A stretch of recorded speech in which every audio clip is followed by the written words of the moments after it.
Currently, we have about 130 units. A lot of those are multifamily apartments, and then there are a decent number of commercial units in that mix as well. So restaurants, retail spaces, that sort of stuff.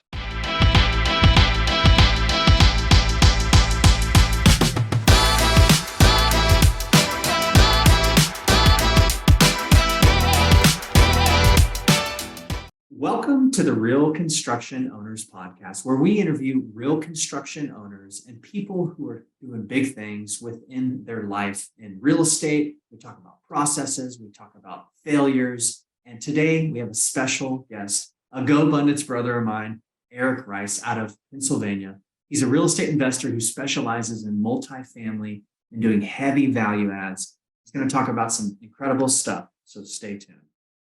What's up, Eric? How you doing? Great, man. Thanks for having me on. I'm excited. Absolutely. So I'm curious, we know each other from Go Abundance, which is an awesome mastermind for individuals to come together and connect and do epic stuff together. But you were referred to me because what you're doing in the historic space and getting large buildings. But before we get into that, tell us your background. Tell us your story. What were you doing before you got into this, and how'd you get into this? Sure. So I'll go back a decent little ways. In college, I thought I wanted to be a wildlife biologist, which I went through college. I did that, jumped out, had a fantastic job on a beautiful barrier island on the South Carolina coast.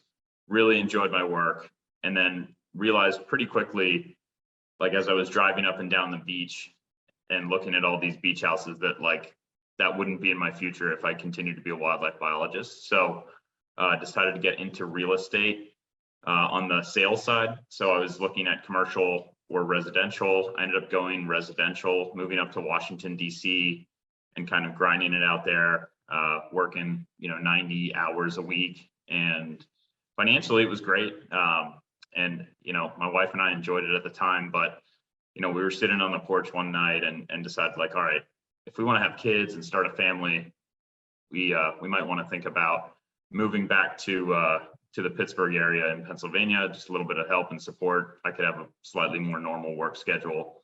So we did that. I continued to practice in residential real estate as a sales associate, did well, and just got sick of the thinking about, all right, I'm out here working every day, selling, and when I stop, the money stops coming in. I'm taking all the risks of building a business and getting my own clients, but I don't really have anything to sell at the end of the day when I want to slow down my work pace. And so at that point in time, I decided, all right, real estate investing is where it's at. I had helped many, many investors purchase properties, et cetera, and as an agent. And I was like, okay, I was sitting on the wrong side of the table, basically. And I realized I need to own something, and then I could create a business around that would continue to pay me. That's awesome. That's like when Jim Rohn, he was at a seminar.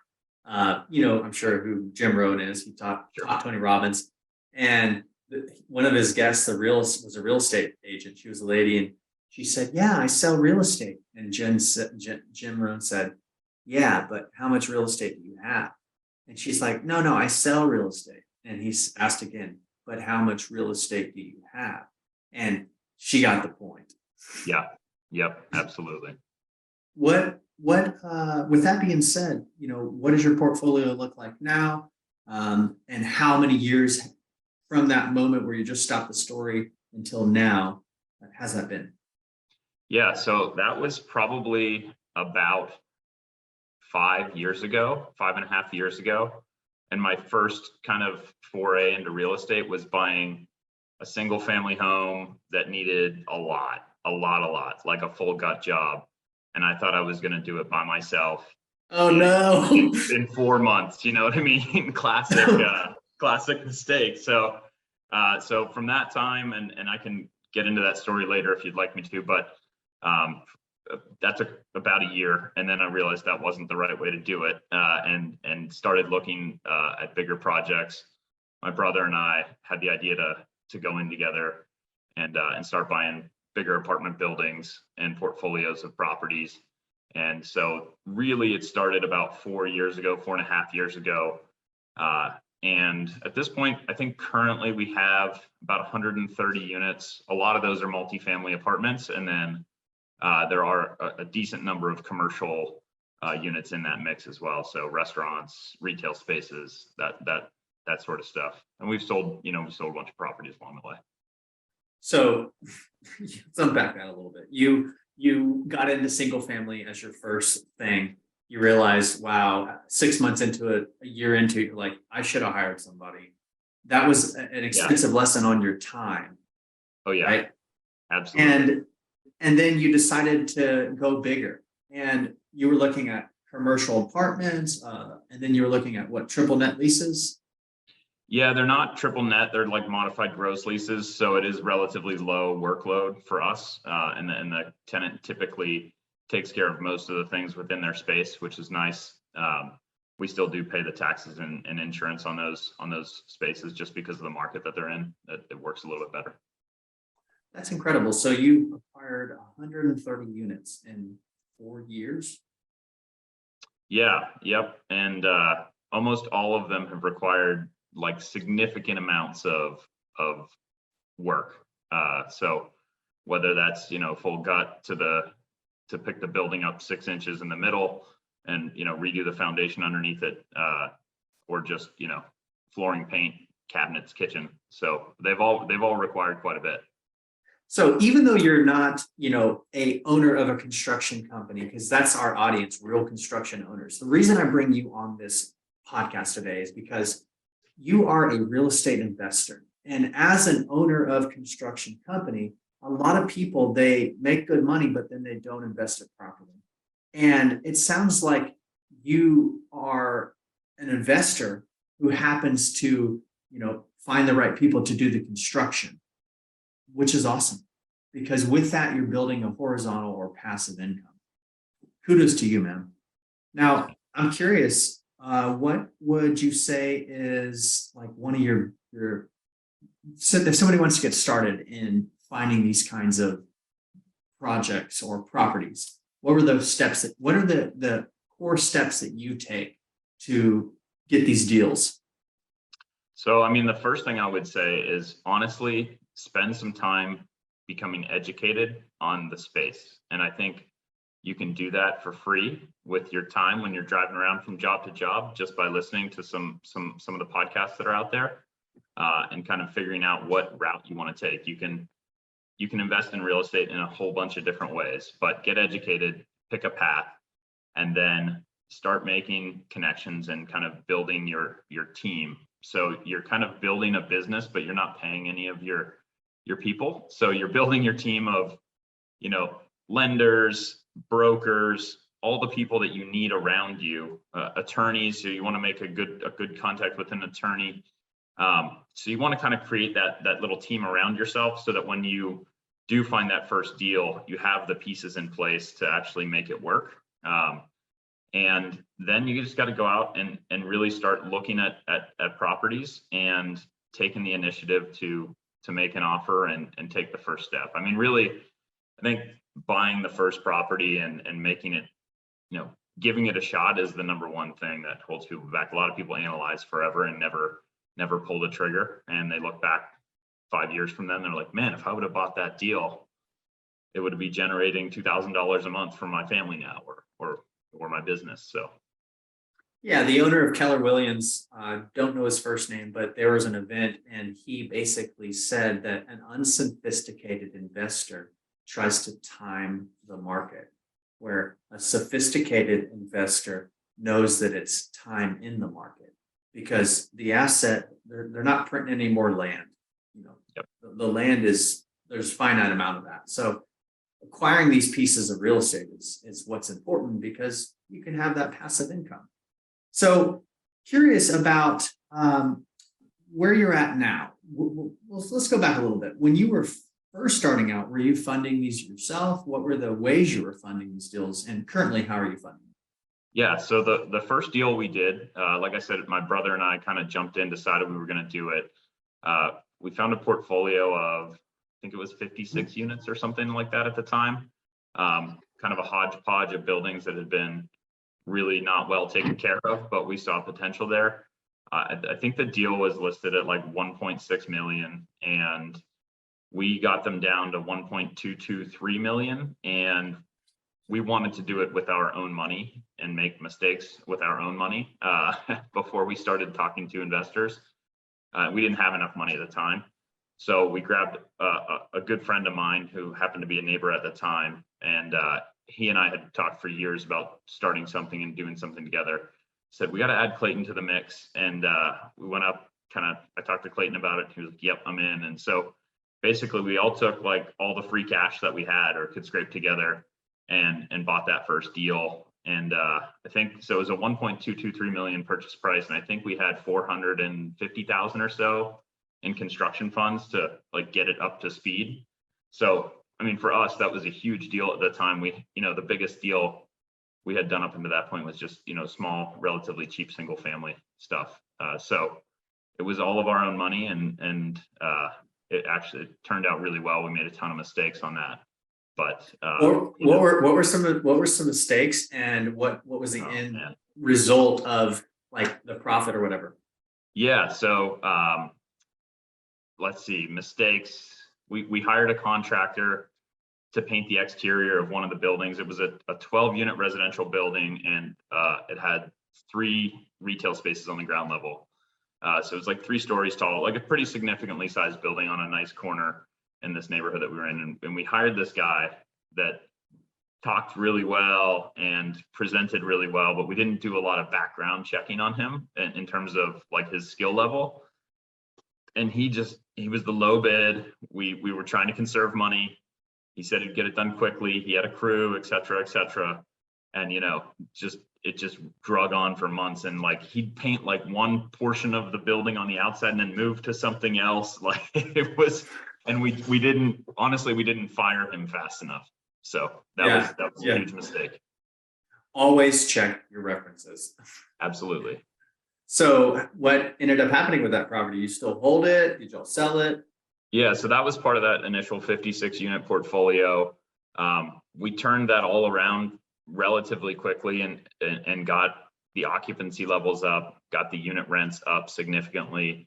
And I think we were in month 11, we refinanced that property and pulled out 85% of the cash that we had put into it. So I think, we each had maybe 20 grand or 30 grand into the deal still, but now we had this nice $1.5 million-ish value kind of portfolio of properties with very, very little money into it. Man, that's brilliant. And some contractors don't know about this, the BRRRR method, where you buy something, you rehab it, you rent it out, and then you refinance it. And then with that money, share to us, what did y'all do with that money, that refinance money? We went and bought like the fanciest cars and boats we could find. No, we went out. No, you didn't. Yeah, no, we levered it again and bought a bunch more properties in the same zone. Did the same strategy there, and did it again. Let's do deal number 2 on that. What was deal number 2? Yeah, so deal number 2 was pretty simple. 2 different owners, but in the same neighborhood as those other properties that we had done. One was a newer vintage, like 2005 built, 12-unit kind of apartment complex, we'll call it. And then the other was a commercial building with like a large karate studio on the first floor and 4 apartments above.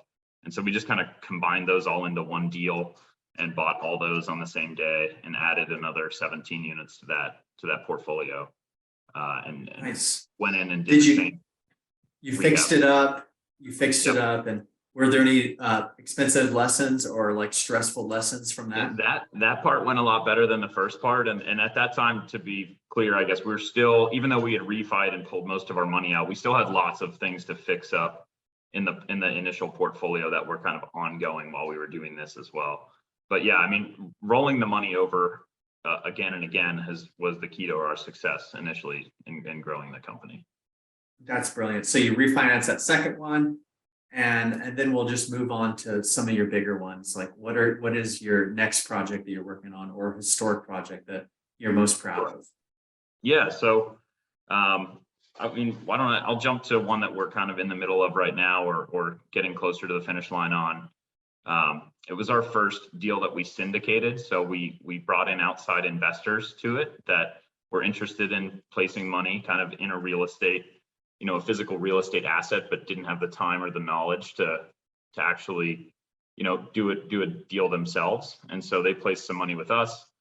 We went out, and as part of the syndication, we bought a 62 unit apartment complex that was vacant and condemned. Wow. So vacant and condemned. I can only imagine the mess you had in that one. it was very bad, very, very bad. And it was like a real significant blight to the neighborhood as well. So when we bought it, I mean, one of the first things we do when we go into an area like that, and it's a good, like, kind of C+ neighborhood, just working class, blue collar, outside of the Pittsburgh area neighborhood. And, they had this problem property kind of right in the middle of it. So the first thing we do is make good relations with, like, the code official at the local government level, and just kind of start talking to them and showing them things that we've done in the past, so that they know we're not going to come in and just, like, do the bare minimum, get it up to speed, and just place anybody in there. And honestly, I don't think they believed us initially. And then as we kind of kept staying in touch with them and bringing them onto the job site, showing them what we were doing and what we were doing to the units, they kind of got behind us and started really being supportive of it. But I mean, initially when we picked it up, it was, like I said, vacant, but there were people breaking in and, like, staying there and doing drugs and, all of the things that you can imagine. It was pretty bad. Oh my God. So that's really powerful right there. You just dropped a nug. Basically, you said that y'all were making good relations with the code officials. Can you walk us through, like, how you did that, and, like, what was the process to do that, meeting with them and so on and so forth? Yeah, for sure. And it stems back from that initial deal, that initial portfolio we bought years before in Coriopolis. We did the same thing. We went to, like, the borough meetings and sat in on the meetings, and then introduced ourselves to the mayor and the head of police, police chief, and the borough manager. And so and that went really well. It was easy for us to work in that community. And then, so we've kind of have adopted that model since. And so as soon as we had that deal under contract, before we even closed, reached out to the borough office, set up a time to go in, meet with the code officer, talk to her about what we were going to do, show her some of our previous work, and, just really start the relationship off well, and kind of keep, it wasn't constant. We weren't, like, barraging her with information, but we would reach out on a pretty regular basis to update her on what we're doing, and kind of bring her into the process. And that really honestly helps us. If you're on the right page with the code officer, they carry kind of, like, a lot of weight. They can screw up a project for you, or they can be a great asset. And we've always liked to have them as an asset. And so we've always been successful with kind of just having good relationships with the local government. And really, it's just about meeting, sitting down, taking time to listen to what their issues are, maybe with the property that we're buying, and how we can help solve them. Syndications for contractors or CEOs or people listening to this podcast that don't know what they are, can you elaborate a little bit more of what that is and how it's beneficial to somebody who has capital but just doesn't have the time to invest in real estate doing themselves? So a syndication is in the real estate sense, or in the real estate investment world, is basically there's a general partner or an operating partner of the deal. That's kind of our role. And then often it's structured as limited partners and general partner. So a lot of times the people that participate in the syndication, they come in as limited partners, which means they're really just placing capital with that general partner. And the general partner runs the job, is responsible for all the decisions, steers the ship, and the LPs, the limited partners, are really passengers on that ship.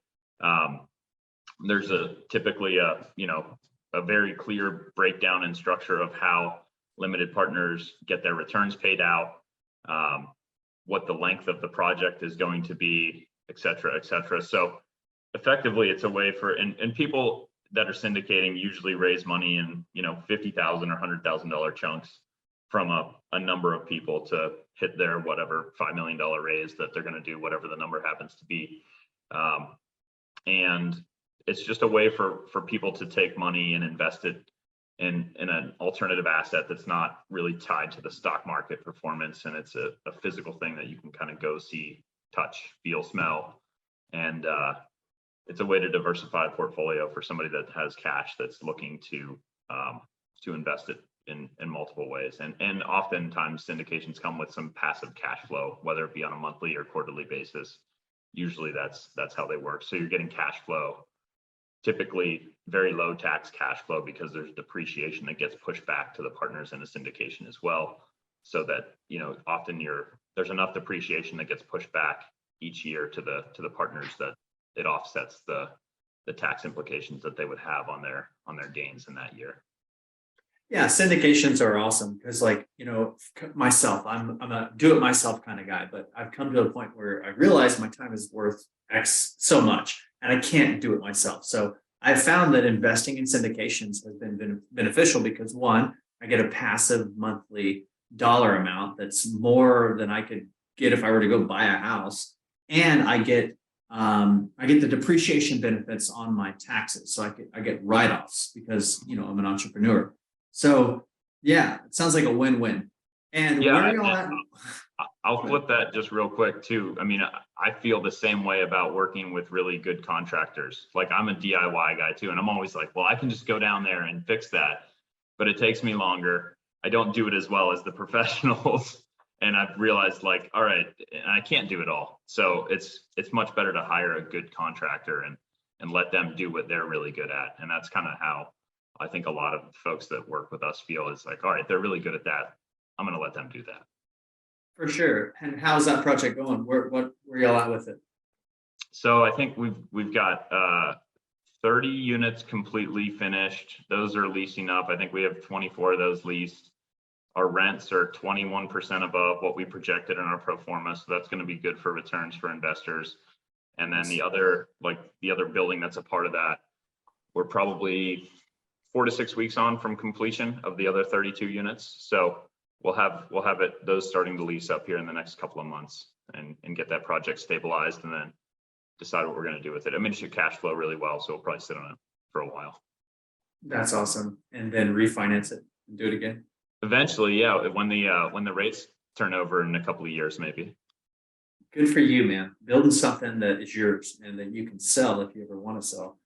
So curious, what's the most expensive or most painful lesson you've learned in real estate when it comes to construction? Yeah, I mean, I think it really goes back to that initial lesson of vetting contractors correctly. And I'll give you a recent example of not doing that. So we restored this historic building, built in the late 1800s on a kind of a small town main street, if you can picture that, with retail on the ground level and then like 2 levels of office above. And we like poured a ton of extra money into the project, which happens especially in the kind of the really old building restorations and renovations. But we had never installed an elevator before into any of our projects, and so we went out and hired an elevator company to come in. We had to do that to get ADA compliance for the property and occupy the second and third levels. So we hired this guy, and he came off well again. We did pretty limited background checking on him, but he was doing a job down the street for somebody else. And, other professional references that we had said that they had worked with him before and said, yeah, he did the job, did it well. His price was probably even slightly higher than the other bid that I had. But I was like, well, he's in town already. He's doing another job. We'll go with him because, we're hearing things that are decent. And man, it was just another one of those situations where it was like he kept dragging out the project. He'd send a crew for a couple of days, they'd leave and go do some other job. And it wasn't a crazy expensive prospect. It's called a limited use elevator. So it's, like a $60,000-ish project. And it just drug on and on and on. And we ended up having to fire him and go to the other company that had originally bid it, order a whole new elevator. We had to take him to court. He's supposed to be paying us back. He's kind of doing that. I mean, it was just such a mess. And again, it's like that lesson of check your references and double check them, and then also fire people faster. Don't, like, if it feels like it's going bad, have a tough conversation and then give them, one shot. And if they don't, if you have to think that you're going to have that conversation again with them, it's probably time to pull the plug and move on and cut your losses and move on. Yeah, if you have any suspicion, like, you need to put some attention on that right away. I learned that from another GoBundance bro. Good insights. So on that specific scenario and dealing with contractors, do you pay them on a percentage complete method? Which means, like, okay, you do this, you get this much money. There's this much money for the job. When you do this, you're going to get that. When you complete that, you're going to get this much. Like, how do you pay these guys? Yeah, so we've gotten to the point now where our jobs are usually relatively large, and those contracts are very, very kind of buttoned up and lined out as to, and oftentimes the bank is holding the construction funds for us. So they've got required inspections, we've got required inspections. We're always walking through almost on a weekly basis the projects that we're on. And so the contractor typically sends us a list of, all right, X, Y, and Z is done. And then they give us the breakdown as to what percentage of those projects are done. And we kind of gauge that. And then they get their payout for that piece. But we only pay when the work is completed, aside from maybe some small deposits up front. Love that. On this historic project, did you explore finding a historic contractor who has historic experience? Yeah, so it worked out pretty well. The contractor that we had worked with on a project across the street from this, a different commercial building that we did, which wasn't historic, and we had a good experience with him. We talked to him about this project. We walked through it with him. He had experience, corn blasting brick and doing all the things that we wanted to do in here, and lifting up foundations 6 inches and all the stuff that was required on this building. And so we had that relationship with him, and he happened to have the right level of experience to come in and do it. And that worked out well. Now, granted, we still went way over budget. And I mean, we started this project in like March of 2020 in the building that I'm sitting in right now.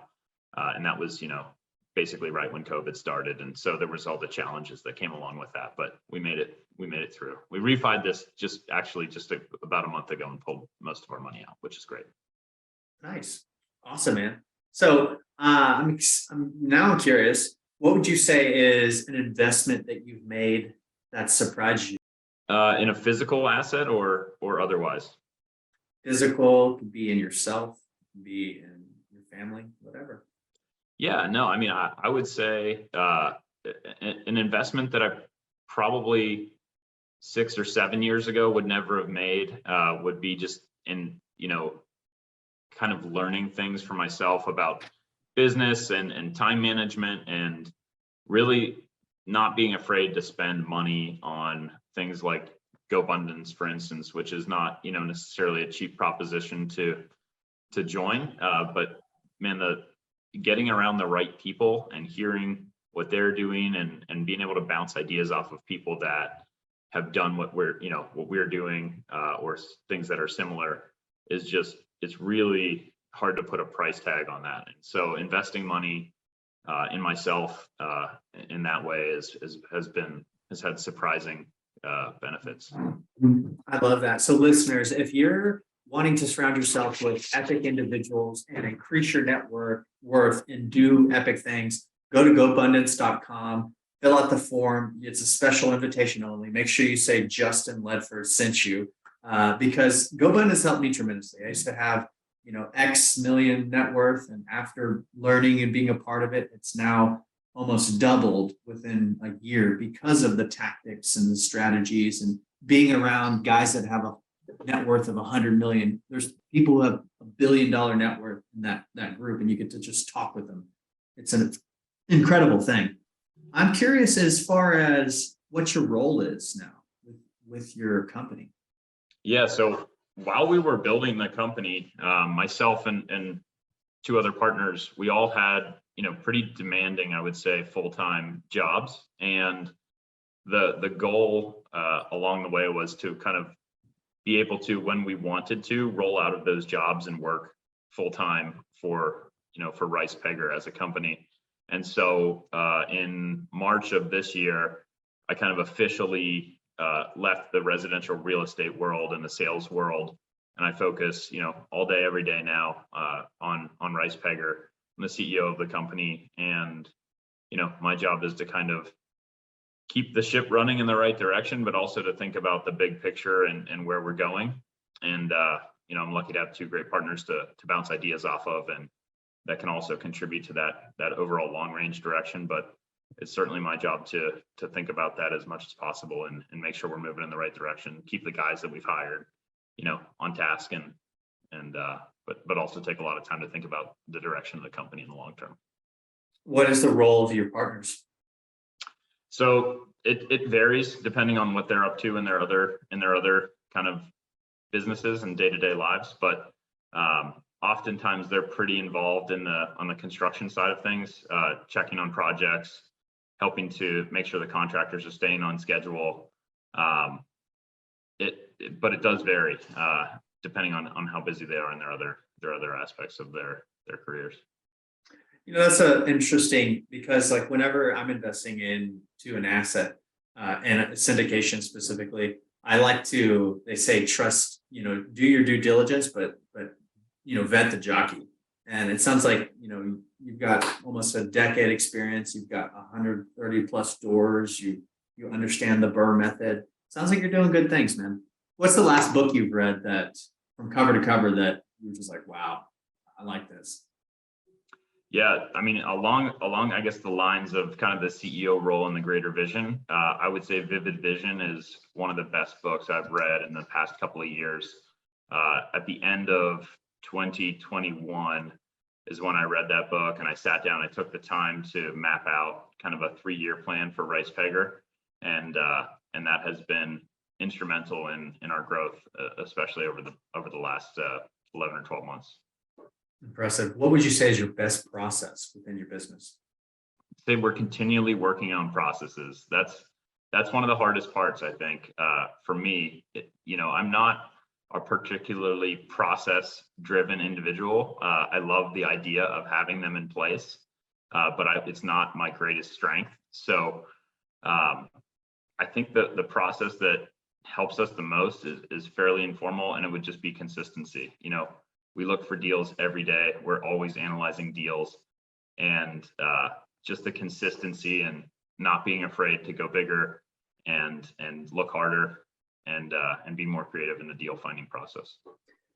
As somebody who would like to do what you're doing, but just doesn't have the time, like I've looked at CorrectC, I've looked at, I don't even remember the other websites. Where are places you look for deals? Share them.